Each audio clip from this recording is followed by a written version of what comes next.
Taka je puštena. Taka je puštena, odmah po ulasku Noje na njenu startnu poziciju, Sidney je startovao najslabije, slabo to čini Lune Miletin, s polja napreduje Noa, na čelu je Merci. Merci vodi ovo nadmetanje, vrlo spor tempo od početka trke, bez obzira što je ovo handicap 5, čak nikom i zapao nije. Merci vodi ovo nadmetanje, Lakoket na drugoj poziciji. Tamo otpada iz ove grupe Semiramis, ispred nje je Kalipso. Ispred Kalipsa je Kajman. Ispred Kajmana Lakoket. A ispred Lakoket Merci. Merci vodi ovo nadmetanje, daje joj stimulansa malo, dok je Milan Konkol da se izvuče iz te grupacije. I ona se izvlači za dužinu i pogonskog tela. Merci vodi ovo nadmetanje kao da tamo kreće Kalipso iznutra. Na drugoj poziciji je Lakoket. S polja napada Kajman. Na četvrtoj poziciji Kalipso.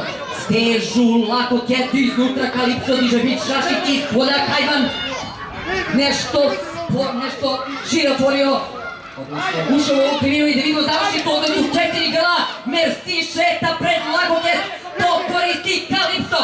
Kalipso, Merci ponovo traži rupu Milević. Skroz poline Kajman. Merci se zadržava na čelu. Da li će kaziti Kalipso? Merci, Kajman, Kalipso, Lakoket.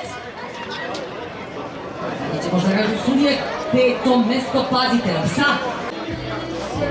Šestostruki vitez Marko Kraljević ili ti vodi Kajman. Dami gospodo, molim vas jedan aplauz za Kajmana, čućemo vremeni distanci za koji trenutak.